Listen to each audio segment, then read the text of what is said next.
Thanks so much everybody for kind of checking out this new video. I decided to do a portrait of just a face I found online that I thought was interesting. And big eyes. I love drawing eyes, as you can tell. Like I put a lot of focus into this. I started the video off with kind of like a quick time lapse, but you know, I have so many time lapses on the channel, so I wanted to do something a little different. This time I showed a little quick snippet of the time lapse, but here I'm actually taking my time and showing you my technique. What I like to do with the technique is I'll build up almost like I'm painting, and that's one thing I learned a lot from painting was the build-up technique. And what that is you kind of start with lighter tones and then you build up, especially if you're working with acrylic, because acrylic doesn't blend. I mean, you can blend the colors, but it dries so fast. It's not like oil paints. So I do the same thing with pencil. I'll kind of build up the direction that I want to go to. This photo, the lighting source is kind of like right on her forehead. So anything that's not the forehead is going to have some tone. And then the light kind of trickles down to her neck. So that's why the lower right side, her facing us, there's light showing. So I leave that open to kind of match the forehead.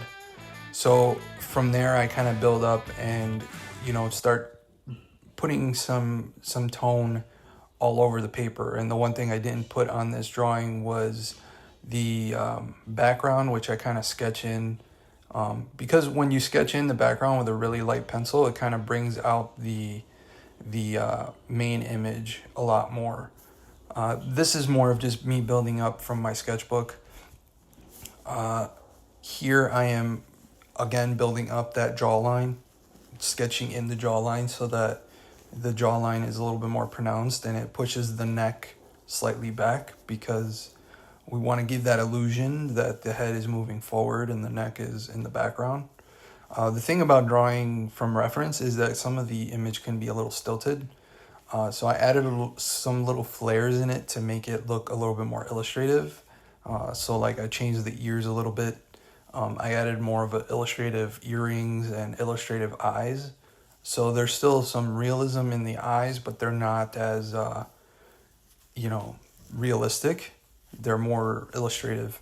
And when I say illustrative, it means not really cartoon. So, you know, there's like this huge kind of spectrum of art where you have ultra realism, then there's realism, and then right in the middle, that's what I like to call illustrative. Anything less than that would be, you know, anime, cartoons, comics, and then you get into more abstract and then completely abstract. So there's like no kind of composition. Well, you know, abstract work does have composition, but there's no composition to the actual piece. It's more just shapes and stuff that bring it together as a composition, if that makes sense. So here I am shading the nose, again, giving it depth.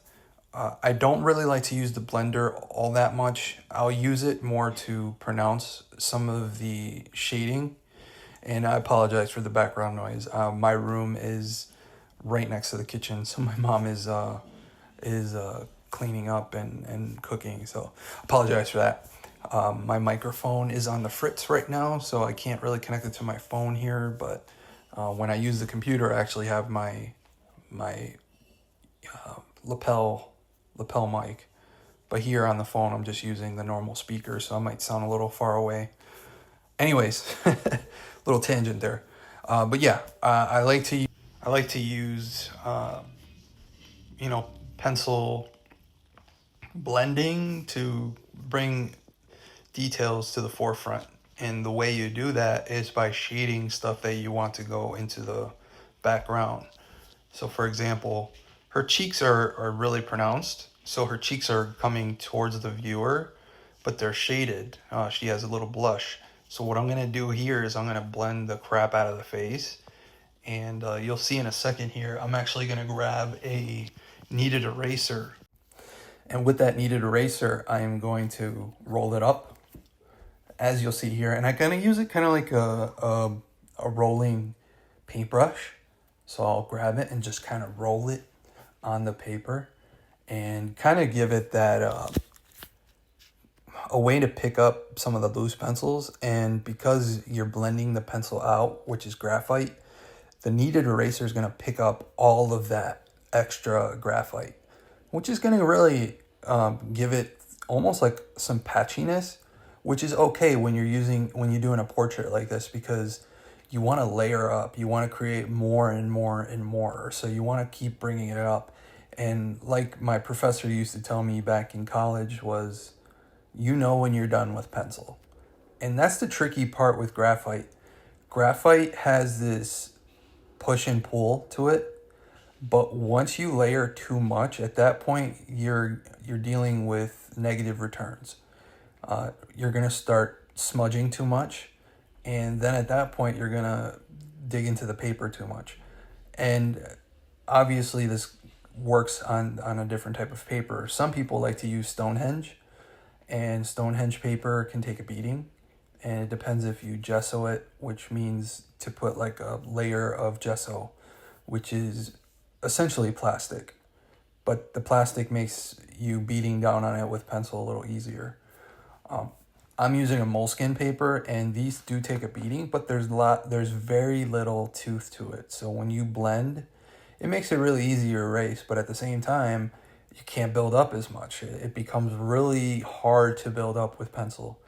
So I'm being really light on certain areas and pushing and pulling. Here I'm using an eraser pencil, which is from Faber-Castell or Castell. I always say Faber-Castell, Faber-Castell, and it's a really nice eraser pencil because you can sharpen it to your liking.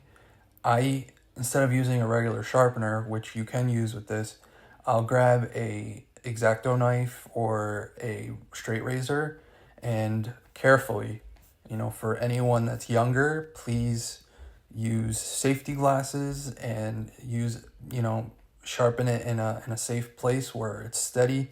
Don't do it on a bed. Don't do it, on your lap, because one slip and these blades can cut you, and their cuts are clean, so you're not going to feel it at first. You're just going to feel the air coming into your body, and then the blood's going to come out. So I warn many people, when you're using these kind of tools like X-Acto knives and straight razors, make sure you do it in a safe place and protect your eyes and protect yourself. So at that point, just make sure to use a safe place. But I will sharpen the eraser pencil to a fine point, and then I use it at an angle. But as you can see here, the kneaded eraser did a really good job of pushing out some of those really dark areas. And now there's some free space. If you see under the right cheek and under the left cheek, it almost looks like finger marks. So eventually, and I don't think I get to it on this piece, but eventually when I go to kind of put the finishing touch, I'll grab a really light pencil, like a B or 2B, and lightly go over the area. And what that does is it creates a tone that will transition from the darker tone. It's those little techniques that I picked up from painting and charcoal drawing that translate really well to pencil drawings. I don't know what it is about charcoal that it's so malleable. I call charcoal like almost working with clay, but on paper, because it's really hard to make mistakes with charcoal unless you dig in really hard at first and then you make a really harsh dark spot. Those are a pain to erase, but as long as you're working light with charcoal, you can really build up, and if you make a mistake, you kind of turn it into something else. So just like Bob Ross used to say, happy little accidents, it's that same kind of technique. And, like the Macho Man says, the cream rises to the top. It's the same thing with charcoal and pencil. Your cream, which is what you really want the viewer to see, is going to rise to the top. And all those little mistakes you made at first, like the sketch that I made initially was really messy. You won't even see it anymore. And you don't even have to bother with erasing it. It's not like ink drawing where sometimes you can see the pencil drawing underneath. You can still see the mistakes unless you go in and erase it. With pencil, it's a lot more forgiving, and you can really cover those up by working light to dark. Where, the difference is with oil paints especially, you'll notice that a lot of painters go dark to light. So they'll go in and paint the darkest areas first and then move themselves up to the lighter portion. And it's the opposite with pencil drawing.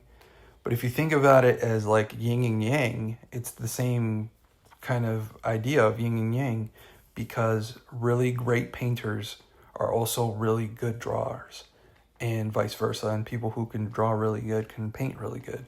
So it goes hand in hand. And if you have those two techniques and you work with them in tandem, then whatever you learn here, you can take with you to painting. And whatever you learn from painting, like I did, you bring to pencil drawing. And I feel like my pencil drawings have gotten this new dimensionality to them. I feel like the drawings actually show, oomph and pull and these huge depths that I didn't used to get with pencil. So I'm gonna let the rest of the video kind of show you the little bits that are left. There's probably about 3 or 4 more minutes left from the time that I'm gonna kind of end the recording. I just want to say that thank you guys for being so patient with this new build-up of the channel. The last few, I want to say, weeks, I've been trying to really revamp the channel. I'm kind of releasing more videos, and I've been using the vidIQ kind of helper, and what it does is kind of help me create, more, inviting tags and helps with, my titles for my videos. And I've been using CapCut if I'm using on my phone, since my iPad is out in the shop. So that's why my thumbnails look a little weird right now, because I can't really use my iPad. I have to use Adobe, and I am not a big fan of Adobe. So, some of it looks a little wonky. But, you work with what you got. And I tell that anybody who's doing YouTube is kind of work with what you got, work within your means. So other than that, I think that this new rollout of the channel has been really fun, and I'm excited to make YouTube again, which it's been a long time since I was excited to make content. And a lot of that was, it's one of those things where it just has to hit. And I think now's the time to really push myself with the channel. Anyways, I'm rambling, but I wanted to say thank you. Everybody who's been watching, all the new people have been coming in. Everyone's been watching the shorts. I appreciate you guys. And I will see you in the next video, which would be my marker review. And thank you so much for watching. And as always, don't forget to keep it over 9,000. Take care.